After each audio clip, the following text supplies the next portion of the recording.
मंत्री हैं, एक बहुत बड़ा पोर्टफोलियो वो देख रहे हैं, राज्यसभा के सदस्य हैं, साथ में इंडियन जनरल बीजेपी के जनरल सेक्रेटरी भी हैं।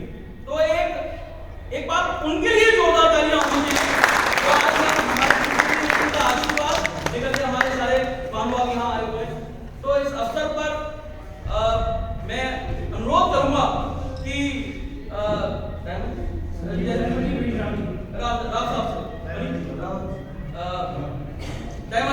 तैमा जी अपने उपवचन से हमें बताएं, हमें प्रोत्साहित करें, मार्गदर्शन करें किस तरीके से हमें और आगे इस मुहिम को आगे ले जाना है। दिल्ली से हमारे पूरे विधानसभा के प्रभारी के रूप में काम देख रहे हैं, हम सबका बात कर सकते हैं। ऐसे अनिल शर्मा जी जो हमारे दिल्ली आगे प्रमुख से विधायक रहे हैं, हमारे बड़े भाई पवार साहब यादव जी, हमारे मंडल अध्यक्ष शोभराज जी, सुधीर भाई और मनीष भाई, आप सब जानते हो हमारे आरपीएस के ऑनर है स्कूल के पी, हमारे अध्यक्ष जी, उनकी पूरी टीम। तो मेरे सामने बैठे सभी मेरे बुजुर्गों, नौजवान साथियों, माताओं बहनों, हम सब का सौभाग्य है कि अलवर जिले को एक ऐसा प्रत्याशी मिला है जो आज मोदी जी के जो 5-7 लोगों की जो बड़ी ग्रुप की जो बड़ी टीम है, उसमें से विश्वसनीय एक व्यक्ति को जो हमारे बीच में अलवर जिले में हमारे बीच में चुनाव लड़ाने के लिए भेजा। हम सबका सौभाग्य है कि ऐसे व्यक्ति जो फोन पे ही काम करा दे। पहले कितने ही विधायक रहे, हम कितने एमपी रहे, हम सब वोट देते आए और आगे भी देते रहेंगे, पर हम सबका सौभाग्य है कि एक ऐसे व्यक्ति को हमारे बीच में भेजा है जो 1 मिनट में काम को करा देंगे। हमारे भिवाड़ी की कितनी समस्या है आप सबको पता ही है, आप बताने की उसमें कोई जरूरत है नहीं, क्योंकि पानी की समस्या ले लो, चाहे कोई रोड कनेक्टिविटी की बात आई हो, चाहे भिवाड़ी पोल्यूशन में हम कितना पिछड़ गए, क्राइम के मामले में राजस्थान का जो पिछले हाल रहा है पूरे 5 साल, अब सबको पता ही है। तो एक ऐसे व्यक्ति को, ऐसे योग्य व्यक्ति को हमारे बीच में भेजा है, उसके लिए हम सब काम करें। हमारा भी सौभाग्य है कि हम भाई साहब के लिए वोट मांगे, आप लोगों से विनती भी करें कि आने वाले 19 तारीख को, वैसे तो भाई साहब मैं आपको बताना चाहूँ कि पूरा ये वार्ड भारतीय जनता पार्टी का ही वार्ड है और मेरा सौभाग्य रहा है कि इस वार्ड से इन्होंने चुन के मेरे को भेजा। तो मैं सभापति मनीष भाई के तो सब है ही, और मेरा भी परिवार है, क्योंकि मैं इन लोगों की बदौलत जो इन्होंने मैं पार्षद बनाया उसके बाद मैं भिवाड़ी का सभापति रहा। तो मेरा तो सौभाग्य है कि मैं ऐसे परिवार के बीच में जीत के गया। तो हम सबका तो यही है कि 19 तारीख को जो वोट पड़ेगी, क्योंकि हम कई बार क्या करते हैं 3 दिन की छुट्टी पड़ जाती है और वीकेंड पे घूमने चले जा रहे हैं, शुक्रवार को ही चुनाव है। तो ऐसा नहीं हो, उस दिन सब लोग एक वोट डाल के ही कहीं जाए। अगर कहीं जाना भी है तो शनिवार इतवार का 2 दिन का जब समय मिलेगा हमें, पर वोट डाल के शुक्रवार को पहले वोट अपन डाल के उसके बाद ही जाएंगे और अपने जो भी यार हैं, प्यारे दोस्त हैं, उनको सबको मोटिवेट भी करेंगे कि मोदी जी के हाथ मजबूत। वैसे तो पूरा सबको पता है कि सरकार बननी है, पर ऐसा दुर्भाग्य रहता है कई बार हमारी सरकार केंद्र में बीजेपी की रहती है, यहाँ कभी कांग्रेस का बन जाता है, कभी अब यहाँ बीजेपी की सरकार रहती है तो वहाँ कांग्रेस की बन जाती है। तो हमारे पास मौका भी है कि राजस्थान में बीजेपी की सरकार है तो केंद्र में भी मोदी जी की सरकार बनने जा रही थी। पुनः हम भूपेंद्र जी को भी यहाँ से जिता के भेजे भारी मतों से, और उनको भी ये लगे कि भिवाड़ी के लोगों को उन्होंने इतने मेरा समर्थन दिया है तो बहुत ज़्यादा हाथ भी काम करेंगे। आप लोग आए और हमारी बात सुनी, इसके लिए बहुत बहुत धन्यवाद सभी को। बहुत बहुत धन्यवाद तैमा जी। और ये आपका घर है, आपका परिवार है, इसमें आपका अनुरोध करने की जरूरत नहीं, आपका आदेश देने की जरूरत है। और आपने इस तरीके से बात की, 100% हमारे निवासी इस बात को समझेंगे और समझ करके आगे अपना वोट डालेंगे। मैं इस कड़ी में अनुरोध करूंगा राज साहब से कि राज साहब आप भी अपनी बात करें। राज साहब प्लीज जोरदार तालियां। हमारे बीच दिल्ली से पूर्व विधायक पहुंचे हैं अनिल शर्मा जी, हम सब लोग मिलके ना इनका हार्दिक अभिनंदन करते हैं।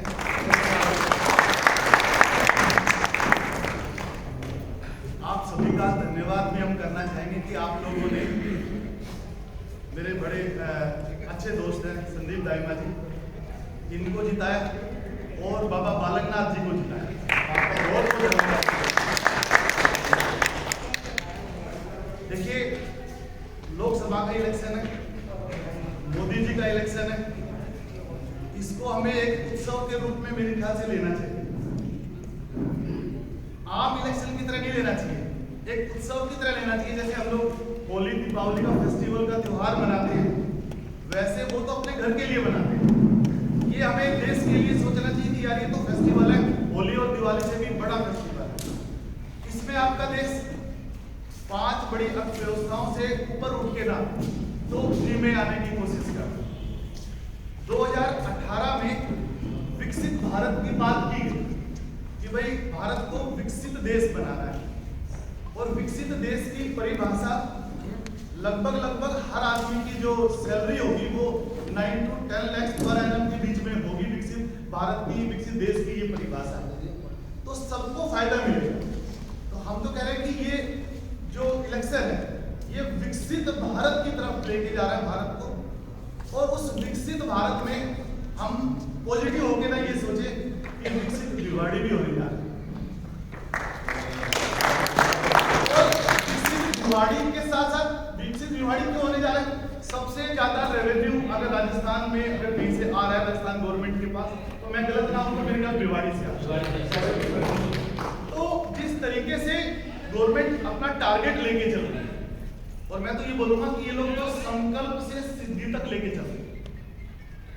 1950 में डॉक्टर श्यामा मुखर्जी ने एक संकल्प लिया कि यार 370 वाली जो धारा है ना ये अटक रही है यार, अपने देश को ही बांट रही है, अलग से झंडा है, अलग से संविधान है। उन्होंने संसद में बात रखी 1951 में, उन्होंने संसद में बात रखी कि यार ये चीज हटनी चाहिए। 1952 में वो जम्मू पहुंचे और बहुत बड़ी रैली की उन्होंने। उस समय वहां के जो चीफ मिनिस्टर होते थे उनको प्रधानमंत्री बोला जाता था, वजीर आजम बोला जाता था। बोले यार कमाल हो गया भाई, एक ही देश में ये 2 चीजें कैसे चल रही है। वहां पे बड़ी रैली कर उन्होंने अनाउंसमेंट की, मैंने बात संसद में रखी, और मैं घोषणा करता हूं कि आप लोग सब लोग मिलकर हम लोग और इस चीज को हटाएंगे और भारतीय संविधान यहां पर भी लागू करेंगे। उन्होंने संकल्प लिया, वहां पे संकल्प लिया, देखिए 1952 में, और वो भी अगस्त में लिया, और ये 370 की धारा हटी और उस संकल्प को सिद्धि तक मोदी जी ने पहुंचाया, और वो भी अगस्त में। इतना बड़ा सहयोग है कि अगस्त में वहां पे संकल्प लिया गया और यहाँ पर अगस्त में हटाया गया। चीजें मैटर करती है, छोटी छोटी चीजें मैटर करती है। उसके बाद विकसित भारत की बात है, 2018 में हमने बोला और सब लोग चर्चा कर रहे हैं, और सारा का सारा संसार इस चीज को देख रहा है, यार ये विकसित भारत, और यार हो सकता है, पॉसिबल है। कैसे पॉसिबल है? लोग मोदी के पीछे पीछे लगे हुए, हम लोग जैसे सब लोग, और सारा संसार देख रहा है कि किस तरीके से फैन मोदी के हो रहे। 11वें नंबर से का 5वें नंबर पर आ गए। जर्मनी और जापान बहुत पीछे जाने वाला है। $5 ट्रिलियन की घोषणा हुई कि देश $5 ट्रिलियन में शामिल होने जा रहा है, और आप देखते देखते पाओगे कि बहुत जल्दी होने जा रहा है। जर्मनी और जापान से बहुत जल्दी हम तीसरी बड़ी अर्थव्यवस्था में शामिल होने जा रहे हैं। और मैं तो एक बात और बोलना चाहूंगा, अगर हम सब लोग चाहेंगे मिलकर काम करेंगे, इसमें हमारा भी रोल है, पढ़ाने वालों का भी रोल है भाई, हम पढ़ाने वाले लोग भी तो है। आप देखोगे कि बहुत जल्दी हिंदुस्तान 1 नंबर पर होगा, और सबसे बड़ा रोल आप लोगों का, सबसे बड़ा रोल आप लोगों का। इसको उत्सव में क्यों लेके चले? ऑस्ट्रेलिया का प्रधानमंत्री मोदी का बोस क्यों बोलते हैं? उसको लग रहा है कि हिंदुस्तान कहां से चला था और कितनी जल्दी कहां पहुंच गया। मोदी जी से सीखने की जरूरत है कि किस तरीके से लोगों को अपना बनाया जाता है और किस तरीके से देश को आगे बढ़ाया जाता है। मोदी जी से सीखने की जरूरत है। उसी का परिणाम कि हर आदमी रिस्पेक्ट दे रहा है, और हमें नाज है, हमें गर्व है कि हमारे देश का प्रधानमंत्री पूरी दुनिया में सबसे पॉपुलर प्रधानमंत्री। बात आती है कि इसको उत्सव के रूप में क्यों लें? माफी चाहूंगा, थोड़ा सा वो मेरी आदत है थोड़ी सी, एक बार माइक लेते हुए मैं छोड़ता नहीं। उत्सव के रूप में क्यों लें? मोदी जी 365 दिन 24 घंटे काम कर रहे हैं। किसके लिए काम कर रहे हैं? गुजरात के लिए, अपने घर के लिए या पूरे देश के लिए? पूरे देश के लिए काम कर रहे हैं। आप सोचें कि बनारस को कहां से कहां पहुंचा दिया। बनारस की डेफिनेशन क्या है? बोलो भाई मोदी जी का लोकसभा क्षेत्र है, ऐसे ही है भाई। नितिन गडकरी जी का कौन सा लोकसभा क्षेत्र है? सबको पता है, नागपुर। मैं कह रहा हूं भूपेंद्र यादव जी की भी पहचान वैसी होगी कि भूपेंद्र यादव जी का लोकसभा क्षेत्र कौन सा है। आप लोगों को सब कुछ में नाज होगा। वाराणसी को बनाया, यूपी में तो सबसे टिपिकल काम होता था कि किस तरीके से देश को या अपने प्रदेश को आगे बढ़ाया जाए। यूपी जैसे प्रदेश को उस लेवल पर लाके इतनी तरक्की करवाना सबसे टफ जॉब, और कितना आसान बना दिया आपके सामने। और वाराणसी के लोगों से आप पूछना कि काया पलट कर दी उस एरिया में। अब वो बंदा 365 दिन काम कर रहा है। अब हमारा आदमी भी कम नहीं है। अब हमारा आदमी बोले तो भूपेंद्र यादव, भाई हमारे लिए तो मोदी जी यही है। अब हमारे लिए तो आसियाना आंगन, जो आसियाना आंगन में रह रहे हैं, हमारा मोदी जी तो भाई चेयरमैन, वो प्रेसिडेंट है। बोलो गलत तो नहीं है? आसियाना आंगन का मोदी कौन? भूपेंद्र यादव। प्रेसिडेंट यहाँ का आसियाना आंगन का। और लोकसभा आंदोलन का मुखिया कौन? भूपेंद्र यादव जी। तो भूपेंद्र यादव जी ऐसे बड़े लीडर हैं। मैं उनके बारे में छोटी सी बात रखना चाहूंगा। मध्य प्रदेश के बारे में आप लोग सब जान रहे थे कि वहां पे टीवी दिखा रहा था कि कांग्रेस आ रही है, अखबार बोल रहा था कि कांग्रेस आ रही है। अब वो पार्टी को लगा यार टिपिकल वो तो इलेक्शन है, अब टिपिकल रोल को जो है सबसे शिद्दत वाले, सबसे अच्छे वाले एक्टर को दिया जाएगा। जो टिपिकल रोल है सबसे अच्छे एक्टर को दिया जाएगा। वो तो बोलो भाई भूपेंद्र यादव जी को प्रभारी बना के भेजो मध्य प्रदेश। सारे लोग बोल रहे हैं कि बड़ा टफ इलेक्शन है, बड़ा टफ इलेक्शन है। हर सर्वे में कांग्रेस, हर सर्वे में कांग्रेस आ गई। भूपेंद्र यादव जी को भेजा गया।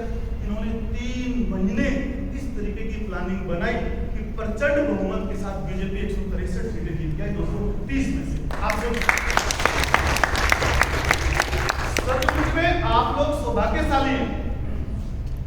पानी की प्रॉब्लम है यहाँ पे। हम लोग 4-5-10 दिन से यही सुन रहे हैं, वो पानी रोक दिया गया, बोला हरियाणा वाले नहीं जाने दे रहे।